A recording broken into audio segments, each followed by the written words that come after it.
Bonjour à tous. On a vu dans une vidéo précédente comment utiliser de la résine époxy, mais il existe aussi une résine qui peut être traitée par des imprimantes. On va voir ça en 30 minutes, les différences, les avantages, les inconvénients et des petits trucs.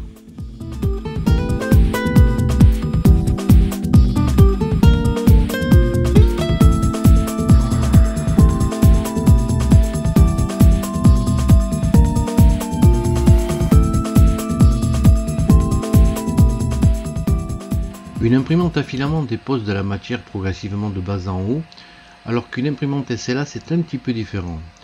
Il y a un écran en bas de la machine qui va projeter une image. Par-dessus cet écran, on installe un bac dont le fond est transparent. Il est rempli de résine. Une lumière UV va venir solidifier cette image qui va se fixer sur le plateau, qui va descendre et remonter progressivement. De fait, votre objet va être fixé sur le plateau et être imprimé à l'envers par rapport à une imprimante à filament.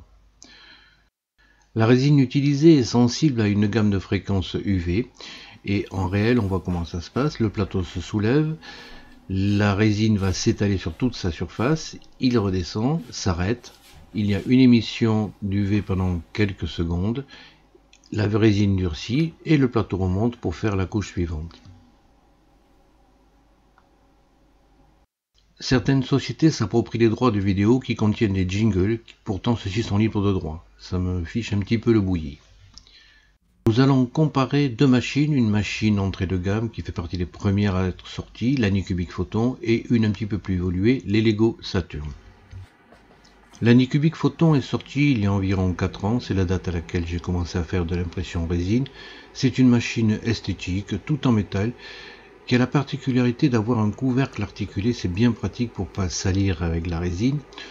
Le bac à résine est entièrement métal avec un petit bec verseur et le FEP, le film en plastique, a la particularité de ne pas accrocher la résine et de résister à la chaleur. Je ne vous conseille pas de mettre un autre film plastique autre que des FEP. Le plateau est lisse et personnellement j'ai mis une petite surface métallique pour vous permettre de décrocher plus facilement les pièces. Le système comprend une ventilation avec une aspiration et le bras en Z a un déplacement très fluide. Par contre c'est un bras monorail et comme tous les bras monorail il peut y avoir un petit peu de jeu. Là je ne l'ai pas utilisé depuis quelques temps et vous allez voir que ça bouge un petit peu, mais il y a possibilité de faire le réglage. De nombreuses vidéos sont disponibles sur le site Anycubic pour arranger ça. L'écran est un écran de 2K de 6 pouces. Il va permettre la traversée de la lumière UV. La lumière UV est créée uniquement avec une lampe centrale qui envoie les rayons donc pas tout à fait perpendiculaire sur les côtés, mais qui éclaire toute la surface de l'écran. Et vous avez vu, j'ai de la poussière dessus. La deuxième imprimante que je vais vous présenter est les Lego Saturn qui est sortie beaucoup plus récemment. C'est une imprimante de plus grand modèle. Elle est également entièrement en métal avec un couvercle en plastique amovible. Ça c'est moins pratique quand on manipule de la résine. Il faudra faire attention. Le plateau est bien sûr beaucoup plus grand et il est sablé. Ceci permet un meilleur accrochage des pièces lors de l'impression. Si l'on compare la surface avec celui de la Photon, vous voyez qu'il est nettement plus grand et vous permet ainsi d'imprimer des pièces beaucoup plus imposantes. Le bac est lui aussi entièrement en métal. Il possède également un bec verseur dans un coin et à un niveau de maximum marqué dessus. Au dos du bac, les vis à chaque coin sont légèrement surélevées. Alors ça c'est pratique parce que le FEP, le film en plastique, est quelque chose de fragile et ça vous permet lorsque vous posez votre bac sur une surface plane que celui-ci ne soit pas au contact de la surface plane. Vous avez un niveau maximum de résine qu'il ne faudra pas dépasser lorsque vous faites votre impression. Et ces mêmes petits plots vous permettent de positionner très précisément le bac sur la surface de l'imprimante. Les vis là par contre sont amovibles, il faudra faire attention de ne pas les perdre. L'axe est un axe double rail avec un coulissement très fluide également. L'intérêt du double rail, bien sûr, c'est la plus grande stabilité par rapport au monorail. Vous voyez que là, on ne peut absolument pas bouger le rail sur le support de plateau sur le rail. L'écran qui équipe cette machine est un écran de 4K de 8-9 pouces et il est monochrome, ce qui fait que les rayons UV n'ont une seule couche à traverser par rapport à l'écran RVB de la photo. L'éclairage est assuré par 54 LED maintenant, ce qui assure un parallélisme parfait sur toute la surface de cet écran. Prévoir des poignées parce que la résine s'attache. Au point de vue connexion, il y a un port USB qui vous permet de mettre votre fichier à imprimer, mais il est également possible de le brancher par Ethernet pour l'envoyer directement depuis votre ordinateur. L'écran de contrôle offre une bonne définition, il vous permet toutes les fonctions possibles sur ce genre de machine, à savoir tester l'éclairage, déplacer l'axe Z, positionnement au point Home. Il y a une fonction qui est intéressante par contre, c'est le temps clean, ça vous permet de lancer une impression pendant quelques secondes sans mettre le plateau. Si vous avez raté votre précédente impression, ça va ainsi faire adhérer tous les petits résidus de résine et vous pourrez retirer cette fine couche très facilement. La calibration sur ce genre de machine est très important. Il est à tout prix nécessaire que votre plateau soit parfaitement horizontal. Il est livré avec une feuille de calibration. Il suffit de faire redescendre la tête après avoir dévissé le plateau sur la tête. Il vient se positionner en position Home. Il ne nous reste plus qu'à bien le positionner sur l'écran et à resserrer les deux vis. Vous le faites de façon modérée dans un premier temps. Et quand tout est vraiment OK, vous n'hésitez pas à serrer fortement ces deux mêmes vis. Voilà, c'est tout ce qu'il faut faire pour la calibration. C'est une opération assez simple et que vous n'aurez pas à répéter régulièrement. Une fois qu'il est calibré, c'est OK. Alors une chose qui n'est pas très bien expliquée, c'est le mode d'emploi. Une fois que vous avez positionné votre plateau, il est impératif d'appuyer sur 7Z égale 0 pour que votre point Home soit parfaitement mémorisé. Et je ne sais pas pourquoi, il n'est pas vraiment mentionné dans la documentation. Vous pouvez maintenant relever votre plateau et retirer la feuille de calibration, c'est terminé. Tout comme avec les imprimantes à filament, il est nécessaire de traiter les fichiers. Ils vont être slicés, découpés en tranches pour ensuite être traités par la machine. Sur la Photon, c'est Photon Workshop qui est livré. Alors je vous fais les démonstrations avec des fichiers d'une société Loot Studio qui vous fournit des figures qui sont quand même bien détaillées et elles sont en plusieurs tailles, elles sont avec les supports et avec les évidements. Vous n'avez donc pas besoin de vous préoccuper de mettre les supports, ils sont vraiment bien conçus et assurent un bon maintien de la pièce. Alors là, je voudrais faire une petite remarque à ce sujet. Le processus d'impression sur une machine à résine se fait en deux phases. Il y a d'abord l'impression de la base qui va assurer la bonne fixation de votre pièce sur le plateau et ensuite les couches normales. On pourrait penser que mettre un temps d'exposition, par exemple ici j'ai un temps d'exposition de 8 secondes pour les couches et la base à 60 secondes. Et on pourrait penser qu'un temps très important va assurer une bonne fixation. En fait, c'est faux. Ça dépend d'autres facteurs, ça dépend de la viscosité de la résine, ça dépend de la température de la pièce. Et il faut savoir que les écrans sont sensibles et à la lumière et à la chaleur. La solidification de la résine dégage de la chaleur et vous allez ainsi endommager précocement votre écran. Alors c'est une pièce qu'on peut remplacer mais qui revient assez cher et si on peut éviter, c'est souhaitable. Ne mettez pas des couches trop nombreuses et pendant trop longtemps pour votre base. Sur la Saturn par exemple, qui est livrée avec Chitubox, je vais vous montrer le temps d'exposition que j'utilise. Alors c'est une machine que j'ai pas depuis longtemps, mais les réglages que j'ai fait m'assurent de bonnes impressions. Je vais reprendre des fichiers qui sont de la même société, Loot Studio. Là, ici, je vais prendre des pièces qui sont plus imposantes. J'ai la place sur le plateau. Vous avez un outil qui vous permet de les centrer, mais qui fait pas son job. Donc, on va désolidariser les pièces les unes par rapport aux autres et les positionner manuellement. Tant que vous avez des marques rouges, c'est que vous êtes hors zone d'impression. Pour celle-ci, je vais par exemple faire un mouvement de rotation pour la positionner correctement sur le plateau. Dès que toutes les pièces sont bleutées, à ce moment-là, c'est OK, ça sera imprimé. Voilà, là on a positionné les pièces comme il faut pour l'impression. Nous allons voir maintenant les réglages utilisés pour cette impression. Alors on va dans les caractéristiques d'impression.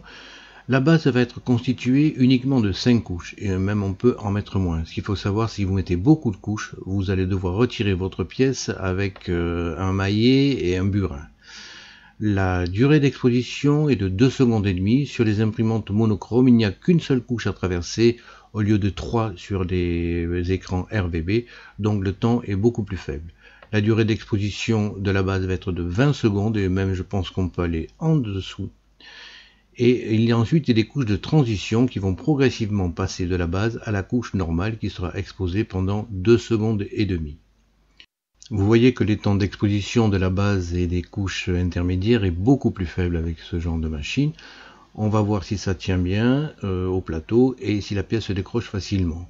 Vous vérifiez votre fichier qui a été slicé et vidé. Les fichiers de Loot Studio ont vraiment une très bonne gestion des supports. Une fois le fichier vérifié, vous avez la possibilité de l'envoyer directement par réseau sur votre imprimante. Elle est reconnue si vous l'avez connecté sur un port Ethernet. Il suffit ensuite de l'envoyer. Le fichier sera automatiquement copié sur la clé USB que vous aurez insérée dans votre machine. Vous pouvez également l'enregistrer sur la clé USB que vous aurez mis sur votre ordinateur si vous préférez. Le gros intérêt de ce type de machine, c'est qu'elle utilise de la résine et qu'elle la gère parfaitement. Le gros inconvénient, c'est qu'elle utilise de la résine et c'est vous qui allez devoir gérer. Il va falloir prévoir quelques accessoires supplémentaires pour l'utilisation de ce genre de machine. Alors les résines, vous avez des résines normales, transparentes, souples et ABS-like. La normale et la transparente sont des résines qui donnent des impressions qui sont assez fragiles et vous pouvez mélanger dedans de la résine souple pour les rendre plus résistantes. La résine ABS-like, c'est comme de l'ABS avec une imprimante à filament. Là, j'utilise les résines Anycubic et Lego. C'est pas la peine d'en avoir 36 000, il suffit d'en utiliser une ou deux et de savoir les gérer. Pensez à vous protéger les mains avec des gants en nitrile pour éviter tout contact cutané. La résine, c'est un effet assez allergisant. Et protégez-vous également les yeux avec des lunettes de vue ou des lunettes pour éviter toute projection. Vous mettez de côté les fixations de votre bac et la clé USB qui contient votre fichier à imprimer. On va maintenant retirer le couvercle en utilisant les poignées que vous avez au préalable collées sur celui-ci. Et avant de mettre le bac en place, je vous conseille de bien le nettoyer avec une compresse pour sortir toute poussière ou tout dépôt de résine résiduelle. Vous faites ça sur les deux côtés du FEP et vous faites la même chose rapidement au niveau de l'écran. C'est pour sortir toutes les poussières qui pourraient être accumulées dessus. On va maintenant verser la résine dessus. Alors au préalable, il faut la remuer. Faites attention parce que la plupart des pots de résine, si vous les serrez trop fortement, vous voyez, peuvent se découper, hein, et pour remuer la résine ensuite c'est un petit peu plus difficile, donc ne serrez pas les bouchons des résines à fond. Le problème avec ces grandes machines, c'est qu'il faut des pots de résine au moins d'1 litre, hein, parce que le bac étant beaucoup plus volumineux, il faut verser beaucoup plus de résine qu'avec les petits modèles. Et cette remarque est valable également pour le nettoyage de votre pièce, donc ne prenez pas des machines qui soient surdimensionnées parce qu'il va falloir beaucoup de résine et ensuite beaucoup de volume pour traiter les pièces. Vous sécurisez votre plateau et vous avez la possibilité également de mettre un petit filtre à charbon actif. Ce sont des filtres à charbon Lego. Quand vous l'avez mis en marche, il n'y a pas de voyant, mais vous entendez un petit ronronnement de ventilateur. Ça peut durer pendant 12 heures avec une seule charge, donc c'est suffisant pour une impression. On remet le couvercle en place, ça y est, c'est terminé, on va pouvoir lancer l'impression. Il ne vous reste plus qu'à insérer votre clé USB contenant les fichiers imprimés, si vous ne les avez pas envoyés par Ethernet. Vous appuyez ensuite sur le bouton Print, vous avez une représentation graphique des différents fichiers, vous pouvez ainsi les repérer plus facilement. Alors à noter que sur l'écran de contrôle, ils n'apparaissent pas complets, ils sont tronqués par exemple ici sur la droite. Mais l'impression se fera quand même complètement, soyez rassurés. Vous lancez votre impression, le plateau vient se positionner en position Z0 que vous avez calibré au démarrage. Et la première couche va être éclairé pendant une durée donc de 20 secondes. Alors je vous rappelle, ne mettez pas des temps d'insolation, d'exposition de la base trop importants. Vous aurez ensuite un mal fou à retirer vos fichiers et je peux vous assurer, c'est pas pour ça qu'ils tiendront mieux sur votre plateau. Si votre plateau est bien calibré, votre pièce sera bien fixée dessus. Voilà, la première couche c'est faite, le plateau se soulève et va attaquer la deuxième couche.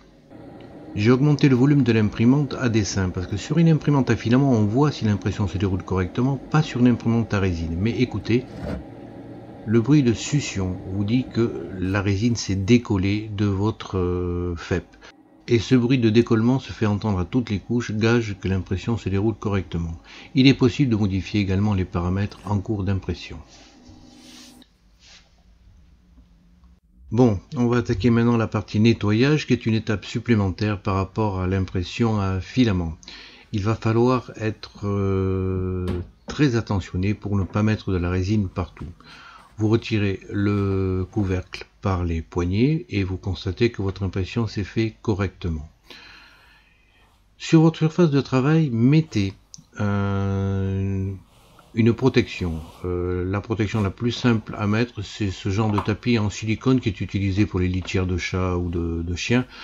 Il présente un petit rebord qui évite ainsi à la résine qui coulerait dessus d'aller partout sur votre bureau. Vous mettez également un petit peu de sopalin pour absorber la résine que vous allez déposer dessus. Préparez également les spatules. La jaune est livrée avec la machine, elle est en plastique, et la métallique est très pratique. Je vous mets les références dans la description de la vidéo. Les gants en nitrile. Alors je prépare une main sale qui touchera la résine et qui en met partout en général, et une main propre qui ne devra pas toucher la résine.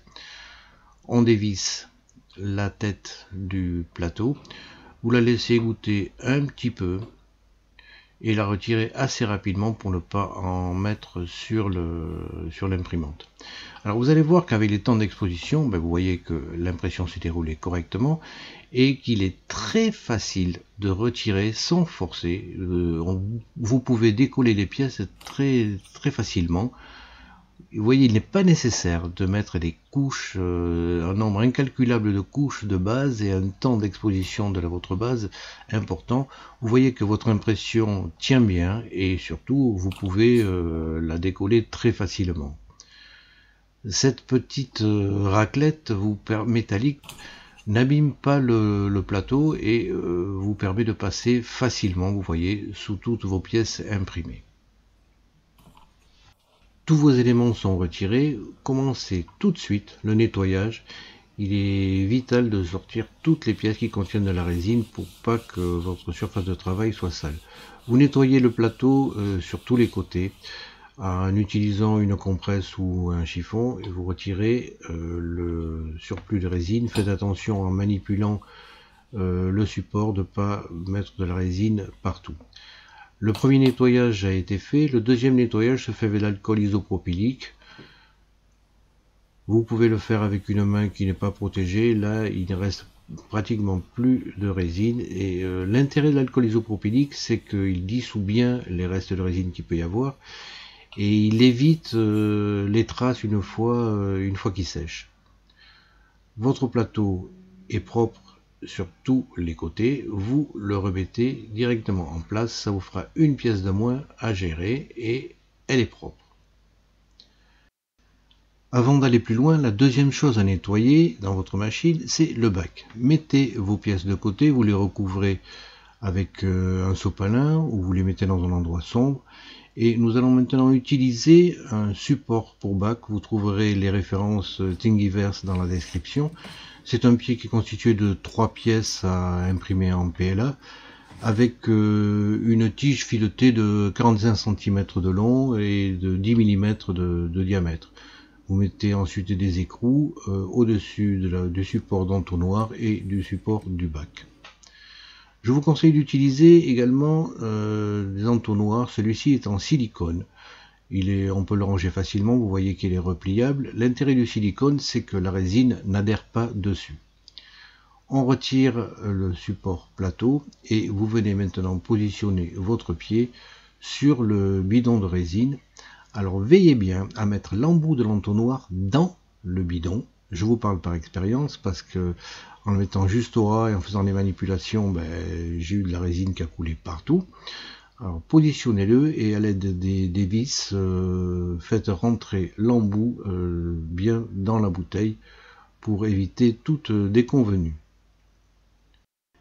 Il ne reste plus qu'à dévisser le plateau. Alors utilisez la main propre pour ne pas salir les vis. Et ensuite vous le retirez en faisant attention pour verser la majeure partie de la résine. Alors là j'ai oublié un truc, c'est le filtre. Pensez à mettre un filtre, il peut y avoir toujours des petits bouts de résine et ça évite de mettre des petits bouts de résine durcie dans votre pot de résine. Donc là, pensez à mettre le filtre à papier. Vous videz la majeure partie de la résine. Refixez le support du bac sur la tige filetée et en faisant attention à votre main sale, main propre, vous venez le positionner dessus. Alors ce support, je l'ai redessiné pour la Saturn. Vous trouverez également les fichiers Thingiverse dans la description de la vidéo.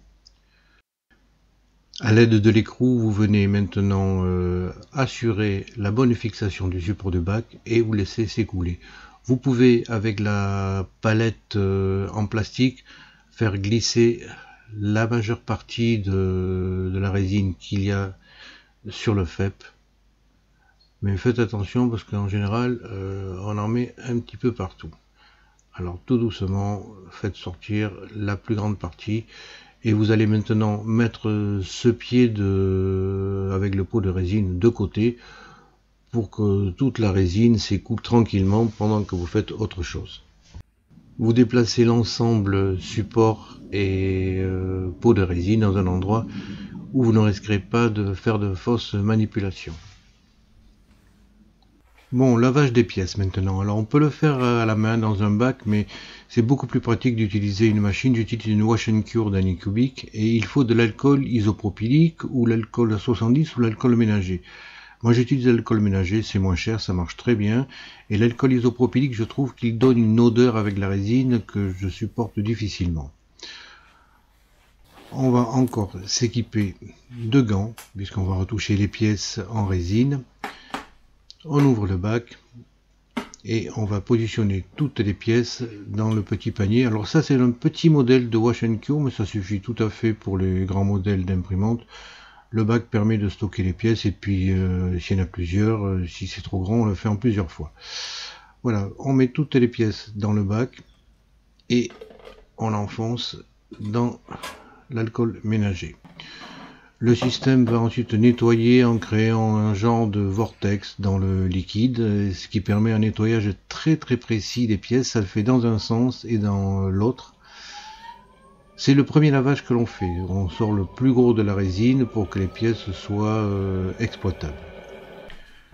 Voilà, une fois que c'est fait, on retire le bac. Alors méfiez-vous, si les pièces, et c'est le cas ici, sont creuses dedans, il y a beaucoup d'alcool qui est rentré dans la pièce. Alors attendez un petit peu, laissez égoutter avant de récupérer vos pièces pour la suite des événements.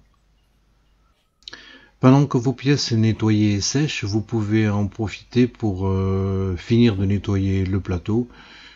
Alors nous allons faire comme tout à l'heure. Le premier nettoyage se fait en sortant le plus gros de la résine, en prenant un chiffon et en sortant la résine. Le deuxième nettoyage va se faire en utilisant de l'alcool isopropylique. Alors ne mettez pas directement l'alcool isopropylique dans le bac. Le FEP en effet n'aime pas l'alcool, ça le fragilise. Donc vaporisez un petit peu d'alcool sur votre chiffon ou votre compresse et nettoyez ensuite votre bac sans mettre donc directement l'alcool dedans. Alors pour ce nettoyage là, il vaut mieux prendre de l'alcool isopropylique. De retour aux pièces, maintenant qu'elles sont sèches, on va retirer les supports. Les supports se retirent assez facilement sur ce genre d'impression s'ils ont été bien conçus. Vous voyez que ici c'est le cas. Les pièces sont encore un petit peu humides, il va falloir qu'elles sèchent un petit peu plus. Alors ce qu'il y a de très intéressant dans ces supports, et si vous en faites, c'est essayer de faire des supports en palmier, comme ça, en feuilles de palmier. ils se retirent très facilement, il suffit de les presser un petit peu pour qu'ils se détachent sans faire trop de traces sur votre pièce usinée. Faites attention en retirant les dernières parties pour ne pas casser des parties de votre pièce, mais voyez qu'en pressant un petit peu avec le doigt, ce genre de support s'arrache assez facilement. Voilà, le plus gros est sorti. On fait la même chose pour toutes les pièces et vous voyez qu'on a presque autant de volume de support que de volume imprimé. Une fois tous les supports retirés, on va faire un deuxième lavage qui sera un petit peu plus court que le précédent et on va sortir le bac et mettre le plateau sur la wash and cure pour maintenant pouvoir les passer aux UV. Vous essuyez bien vos pièces et vous faites un passage aux UV. Le temps d'exposition aux UV pour durcir la résine est fonction de la complexité et de la hauteur de vos pièces.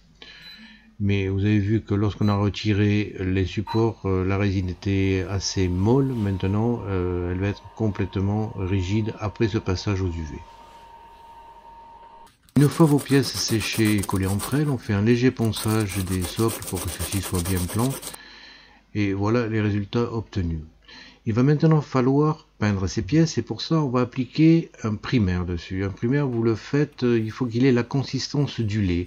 Alors vous utilisez en surface primeur et un produit pour diluer un petit peu votre peinture. L'application ne peut pas se faire au pinceau. Il est nécessaire d'utiliser un aérographe. Ça permet d'envoyer un jet de peinture. Le résultat, c'est que ça va boucher toutes les imperfections qu'il peut y avoir sur votre pièce de résine et surtout ça va n'appliquer dessus qu'une très fine couche de peinture qui ne va en aucun cas estomper les détails de votre figurine. L'aérographe en plus permet d'aller dans des coins et des recoins, c'est difficile de le faire avec le pinceau. Méfiez-vous cependant des aérographes trop bas de gamme, vous allez passer plus de temps à déboucher celui-ci plutôt qu'à peindre. Alors je vous donne en référence dans la description un aérographe de bonne qualité et accessible. Une fois vos pièces passées au primaire, tous les détails vont être apparents et les défauts. Ça vous permettra de poncer et de couper les restes de support éventuellement.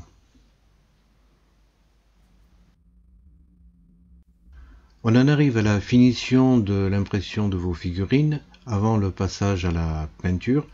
Alors vous voyez de près par exemple que ici au niveau de l'œil droit il y a un tout petit reste de support, on le voit. Pour voir ça en détail, je vous conseille d'utiliser une lampe loupe. Ça vous permet de voir vos pièces de façon parfaite et il vous suffira juste d'une pince coupante et un petit peu de papier vert. Alors ça c'est du 320. Il faut savoir qu'une fois que la résine durcit, elle se travaille très facilement. Alors quelques comparaisons entre un écran 2K et 4K pour voir si vraiment on voit la différence à l'œil. Je vous montre ici une figurine qui a été faite en 4K. Et la même là ici a été faite en 2K et la 4K paraît moins, enfin la 2K paraît floue je trouve. Regardez notamment au niveau de la main qui tient la ceinture, le visage, tout est plus net au niveau de l'impression 4K. Sur cet exemple là, la même pièce là c'est la 2K et là c'est la 4K. Vous voyez notamment au niveau des pectoraux, les signes sont beaucoup plus visibles, les détails sont plus nets globalement. En 2K c'est un petit peu flou, c'est net mais c'est un petit peu flou comparé à l'impression en 4K. Même chose si on regarde le dos, vous voyez qu'au niveau des fesses, là on voit parfaitement les dessins sur le tissu, alors qu'on le distingue très difficilement sur la version 2K. Bon, je vais vous montrer quelques images pour que vous découvriez quand même les détails que peut vous donner une impression en résine par rapport à une impression à filament. Vous voyez que ici, les détails sont extrêmement visibles. Ça, c'est une figurine qui fait à peu près 9-10 cm de hauteur. Mais vous voyez que tous les détails sont parfaitement visibles. On arrive à distinguer parfaitement la cotte de maille. Sur les épaules, les signes sont très nets. Vous voyez que tous les détails, même sur la corne, les décorations, enfin, l'impression résine vous donne autre chose qu'une impression à filament. Alors là, je vous montre des résines, mais je vais utiliser cette imprimante pour faire des pièces un petit peu spéciales. Je voudrais continuer avec la CNC. Regardez notamment à ce niveau-là, sur son livre, on voit parfaitement le dessin. Je crois que c'est un arbre là. Les détails sont vraiment tout à fait conservés. Et on va voir qu'on peut faire ensuite des boutons pour faire des poignées de meubles ou des trucs comme ça, des décorations pour des meubles. Ça va être un très bon complément de la CNC pour faire des points de détail parfaits. Encore un autre exemple, regardez, toutes les dents sont parfaitement reproduites. Sur le dos, on arrive à voir les lambeaux de chair qui relient chaque côte. L'impression résine, c'est vraiment un autre niveau. Regardez au niveau de la pierre, là, le pilier, vraiment, ça ressemble de la pierre. Voilà, vous avez vu ce que donne l'impression résine. Alors c'est une impression qui revient plus cher que l'impression en filament parce qu'il faut du matériel supplémentaire. Si certains points de détail vous intéressent, je peux continuer à faire d'autres vidéos sur la SLA. Dites-moi en commentaire et en attendant, je vous dis à la prochaine.